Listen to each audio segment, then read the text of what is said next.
Hey there, it's Dave at No Recipe Required, and tonight I've got another homemade pizza for you.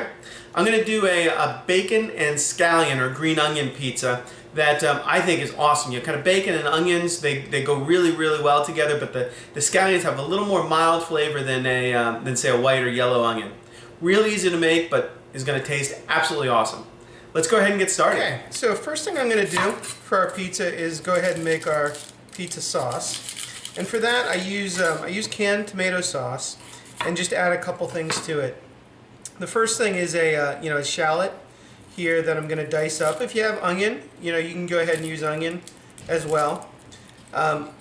You do want to dice it fairly fine, and you cut these up, just like an onion. You do the vertical cuts, then the horizontal, and then you go through. And then, in addition to the shallot, when you get to the end there, I like to just kind of hack at it a little bit, get that cleaned up. Again, it's most important just to have a nice fine dice on it. You don't want about half a shallot there.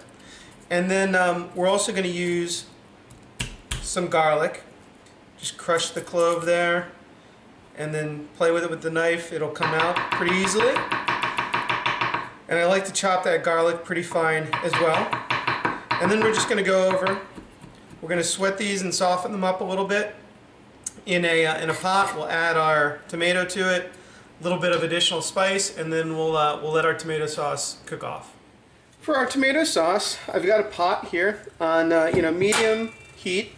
I don't need it scorching hot. I'm just going to try and soften these vegetables off a little bit. This is the shallot and the garlic that I just chopped up. We drop those into the pan with a little bit of salt and a little bit of pepper. And then really these just need 2 or 3 minutes to break down a little bit, start releasing some of that flavor. You do want to be careful not to burn them, so watch the heat. It's better to err on the softer or on the lower side. And then once those are softened, I'm just going to go ahead and add a little bit of tomato sauce. Now, tomato sauce is not whole tomatoes. It is, kind of a puree, which is a consistency that I like for a pizza sauce like this. Frankly, if you like chunks in your pizza sauce, go ahead and use diced tomato. It's perfectly acceptable, no problem with it.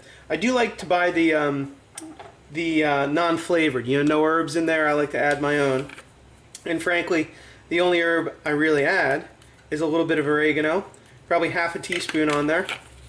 And I just let this kind of cook, and the tomato sauce reduces a little bit. The flavors of the onion and shallot and garlic, as well as the oregano, kind of blend together. Then at the end, in the end, this is probably 20 to 30 minutes later, I like to add a little grated Parmesan cheese in there to finish it off. Nice thing about this pizza sauce, you can do it a day, 2 days, 3 days before you're planning on cooking the pizza. If you're gonna have a party or anything like that, it's one of those nice things you can do ahead of time. We'll come back in about half an hour.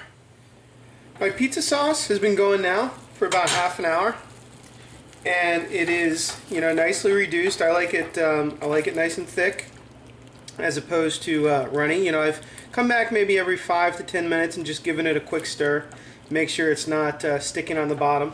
One of the last things I like to add to it is a good half handful of Parmesan cheese, which kind of melts in there, and adds great flavor to the sauce and adds a little more body.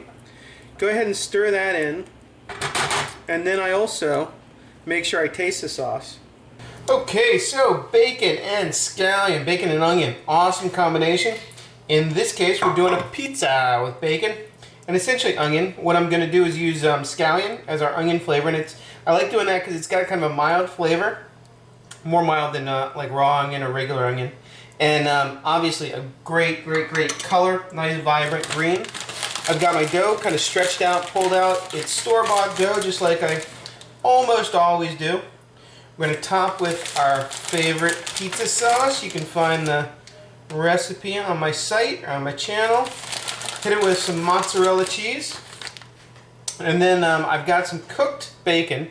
You got to saute the bacon off first. You can do it in advance, as kind of far in advance as you want. Dry it out or drain it out. Let the kind of oil drain off of it, and you can go as heavy or as light as you want. This is a fairly good amount, I'd say, but you know what? I got it, so why not use it? And then we're going to take our scallions, which I've diced up, and just kind of top the bacon pizza kind of all over the place. Again, dotted kind of here and there. You can be pretty haphazard with how we spread them. And then into the oven, 500 degrees, 450 at least. If you got a pizza stone in there, let it heat for a good 20 minutes until the crust gets nice and crispy. Cheese is obviously melted. Okay, so our scallion and bacon pizza comes out of the oven when the crust is nice and crispy underneath and on top. Cheese is obviously melted. You got little golden brown bits, and you see even the little scallions starting to brown, caramelize a little bit. That is absolutely perfect. You're gonna love this pizza. Give it a try, and I'll see you next time on No Recipe Required.